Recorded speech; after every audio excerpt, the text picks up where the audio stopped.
Diabetics বাংলাদেশের একটি common রোগ হচ্ছে ডায়াবেটিক্স। আজ আমি আপনাদের এমন একটি গাছের সাথে পরিচয় করে দিব যার মধ্যে রয়েছে প্রাকৃতিক ইনসুলিন, যা ডায়াবেটিক্সকে নিয়ন্ত্রণে রাখে। এই গাছটি হচ্ছে তেলাকুচা গাছ।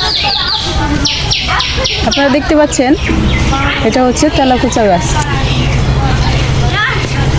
এই তেলাকুচা গাছের পাতার রস খেলে বা এর পাতা শাক হিসেবে রান্না করে বা ভর্তা করে খেলে ডায়াবেটিক্সের উপকার পাওয়া যায়। ব্যাঙ্গালোরের একদল চিকিৎসক গবেষণা করে এই তথ্যটি দিয়েছেন।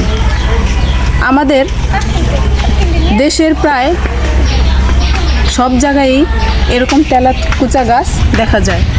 ঝোপে জঙ্গলে এবং ইলেকট্রিক তার বেয়ে বা ইট পাথরের উপর এরকম বেয়ে উপরে ওঠে। আমাদের দেশের সব জায়গাতেই চোখে পড়ে।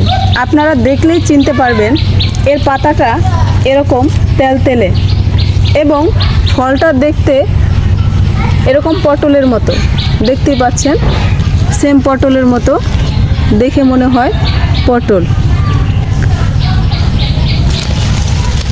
এই গাছটির পাতা যেমন শাক হিসেবে খাওয়া হয়, তেমনি ঠিক এই ফলটা সবজি হিসেবে খাওয়া হয়। কাঁচা সবজি বা সবুজ সবজি পটলের মতো এরকম রান্না করে সবজি হিসেবে খাওয়া যায়। আমাদের দেশে বাণিজ্যিকভাবে এগুলো চাষ না হলেও দক্ষিণ পূর্ব এশিয়ায় এরকম তেলাকুচা গাছের চাষ হয়। এর পাতা শাক হিসেবে খাওয়া হয় এবং এর ফল পটলের মতো সবজি করে খাওয়া হয়। এতে আছে ভিটামিন এ এবং ভিটামিন সি। এতে আছে প্রচুর পরিমাণে ক্যালোরি।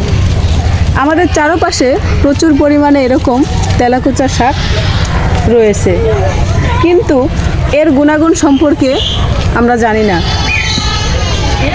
আমাদের কাজে না আসুক, আমরা এরকম হাজারো ঔষধি গাছ আছে, এগুলোকে চিনতে চেষ্টা করি। আমাদের জন্য না হলেও পশু পাখিদের জন্য যেন উপকারে আসে। চলুন আমরা কৃষিকে ভালোবাসি। আসুন, ভালোবাসি দেশকে, ভালোবাসি দেশের মাটিকে, ভালোবাসি কৃষিকে। আমাদের চারপাশে ছড়িয়ে ছিটিয়ে আছে হাজারো ঔষধি গাছ। আমরা এই গাছের সাথে পরিচিত হওয়ার চেষ্টা করব বা পরিচিত হব।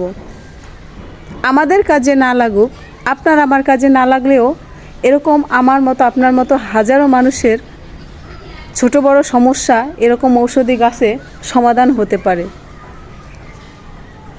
আমরা চেষ্টা করব আমাদের জন্য না হলেও হাজারো মানুষ বা পশু পাখির কাজে আমরা লাগাতে পারি। আমরা এরকম হাজারো ঔষধি গাছ পায়ের নিচে পিষে ফেলি। আমরা জানতে চেষ্টা করব, চিনতে চেষ্টা করব এবং এদের গুণাগুণ সম্পর্কে জানতে করব যে এদের কোন ঔষধি গাছটাতে কী রকম গুণাগুণ আছে। আমরা এগুলা জানতে চেষ্টা করব। তো এগুলা জানতে